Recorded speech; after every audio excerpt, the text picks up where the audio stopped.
મીડિયાના માણસોથી government of ગુજરાતની mines વિભાગની ગાડી ભાગી કેમ? માટી ખોદકામમાં કોઈ મોટા માથાની વેતરણમાં આવેલા કે શું? નાના સાંજા ગ્રામ પંચાયતની હદમાં આવેલ આ જગ્યાને લઈ શું સરપંચ, તલાટી, મામલતદાર વગર રોયલ્ટીનું વગર મસમોટું કૌભાંડથી અજાણ છે કે પછી તેમનું પણ કોઈક ચોકઠું ગોઠવાઈ ગયું? આવું જોઈએ.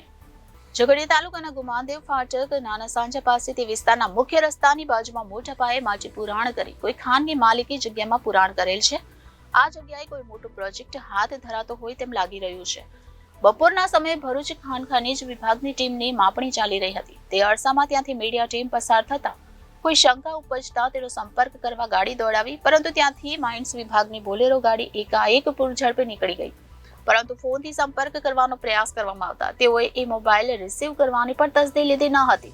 પરંતુ કોઈ મોટી લેતી દેતીની વિતરણ કે ગેરકાયદેસર માટી ખનન બાબતે કાર્યવાહી હાથ ધરવા આવ્યા હતા. હાલમાં કોલિયાદ, સંપીટી, સાયખા વગેરે વાગરા વિસ્તારના ગામોમાંથી પણ માટી ચોરીનું કૌભાંડ બહાર આવ્યું હતું. ત્યારે ઝઘડિયા વિસ્તારમાં કોઈ મોટા માથાનો પ્રોજેક્ટ અંતર્ગત આ માટી પુરાણ કરવામાં આવ્યું હતું. જિલ્લા અને રાજ્ય ચૂંટણી અધિકારીઓ સ્વતંત્ર અને નિષ્પક્ષ તપાસ કરશે. જે તે વિસ્તારની ગ્રામ પંચાયત, તાલુકા મામલતદાર કે મહેસૂલી પ્રાંત કચેરીના અમલદારો આ બાબતથી અજાણ છે કે પછી સૌ કોઈની સહિયારી ભાગીદારી છે? આ રીતે માટી ખનન કરીને સરકારી તિજોરીને નુકસાન કરાવવાનું કોઈ ષડયંત્ર તો નથી ને? મીડિયાની ગાડી જોઈને ગુજરાત સરકારની ગાડી પૂરપાટ ભગાવી કેમ દેવામાં આવી?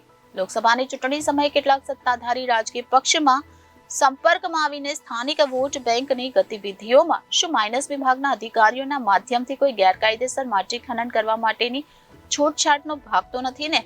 તે ચૂંટણી વિભાગ સક્રિય બનીને તપાસ કરી અથવા તો અન્ય રાજકીય પક્ષો પણ તપાસ કરીને ચૂંટણી પંચને ફરિયાદ કરવા મન બનાવશે કે પછી બધાની સહિયારી ભાગીદારી છે?